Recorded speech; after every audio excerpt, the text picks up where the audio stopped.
is the meaning of this.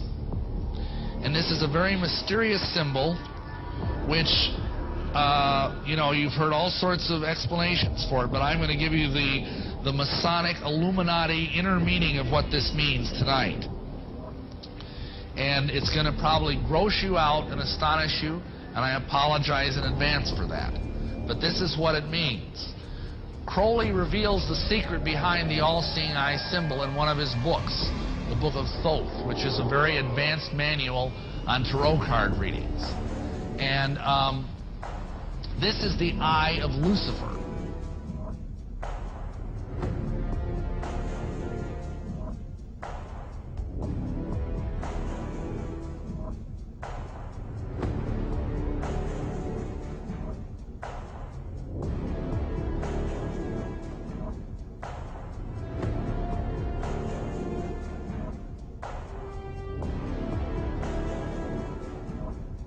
And by the time the council came to a close,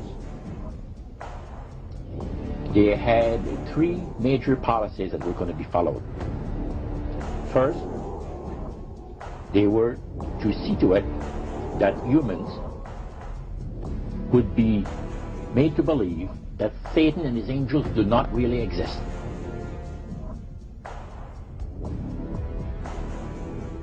And he told us, he says, look, we worship spirits. We worship Lucifer and all his angels. They're just as beautiful as they did before they were cast out of heaven. He says there was a misunderstanding in the whole thing. He says among the inhabitants of the galaxies. And he says our master was misunderstood. And to these people, they are sold to the fact that Christ will not return to this planet with power and great glory. He's going to abdicate all claims to the planet. Because the high priest once said that Christ will abdicate all claim to the planet because he knows that it is lawfully and rightfully Satan's.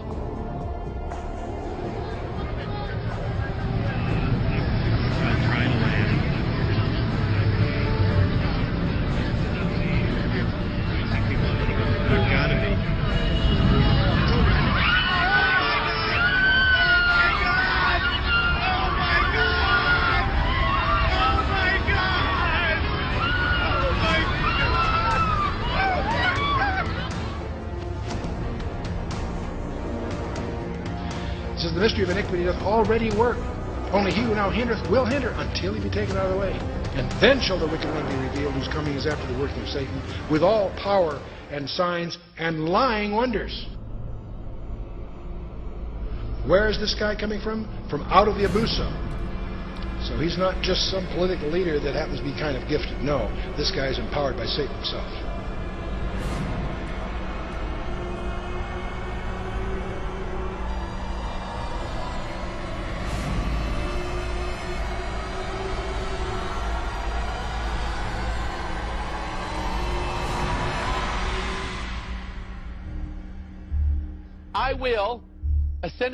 I will ascend into heaven. Number 2, I will exalt my throne above the stars of God. Number 3, I will sit also upon the mount of the congregation. Number 4, I will ascend above the heights of the clouds. Number 5, I will be like the Most High.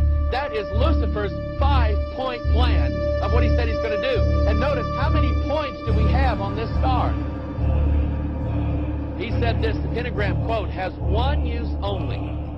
And that is to call up the power of Satan and bring the kingdom of the devil into manifestation on the earth. So whenever a pentagram is used, it is probably the highest satanic ceremony that can be used to bring in the kingdom and the power of Satan.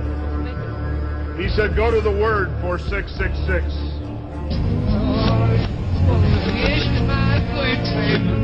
Did you hear that? Listen carefully. It says, I want to live it backwards like the Zep, whose power is Satan.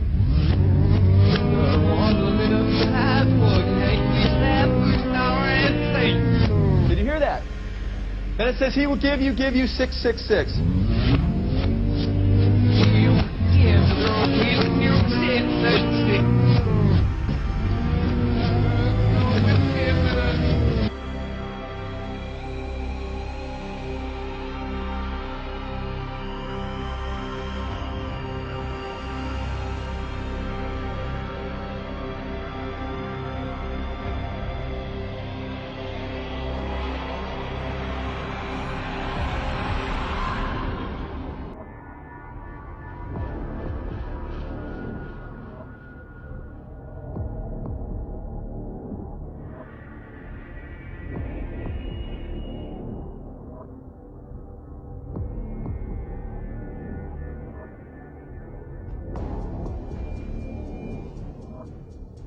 former head of the FBI, Los Angeles, California, retired in 1979.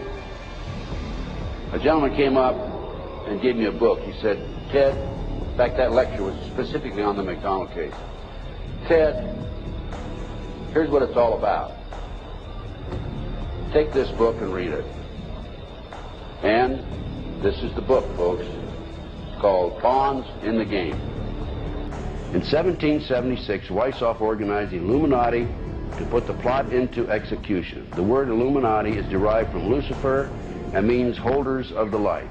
Using the lie that his objective was to bring about a one-world government, to enable men with proven mental ability to govern the world, he recruited about 2,000 followers.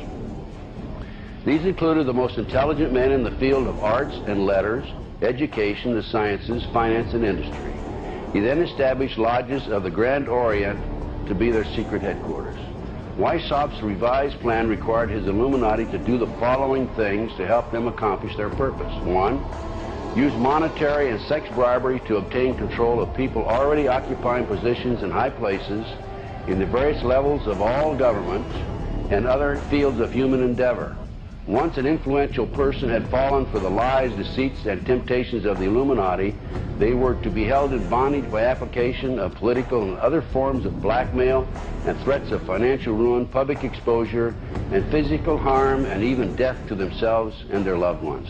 Number 6, the power of our resources must remain invisible until the very moment when it has gained the strength that no cunning or force can undermine it.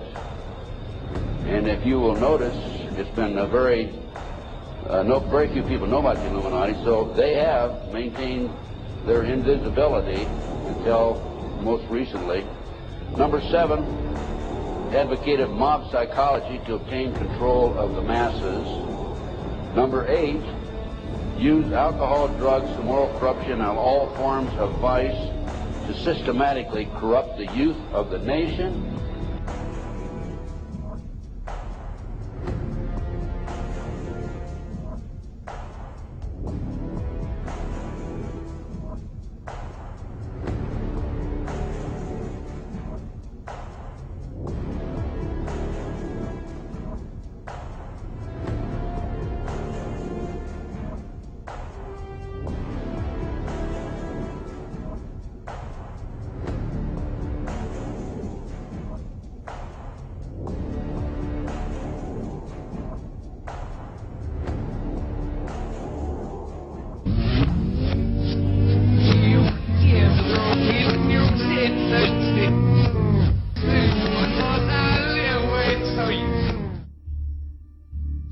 You have all the money in the world you need. You have all the power you need. What's the point? What's the end goal? And he said the end goal is to get everybody chipped, to control the whole society. And we are, as a people, inherently and historically opposed to secret societies, to secret oaths, and to secret proceedings. Even today, there is little value in ensuring the survival of our nation if our traditions do not survive with it. And there is very grave danger, for we are opposed around the world by a monolithic and ruthless conspiracy that relies primarily on covert means for expanding its sphere of influence, on infiltration instead of invasion, on subversion instead of elections, on intimidation instead of free choice. It is a system which has conscripted vast human and material resources into the building of a tightly knit, highly efficient machine that combines military, diplomatic, intelligence, economic, scientific, and political operations. Its preparations are concealed, not published. Its mistakes are buried, not headlined. Its dissenters are silenced, not praised. No rumor is printed, no secret is revealed.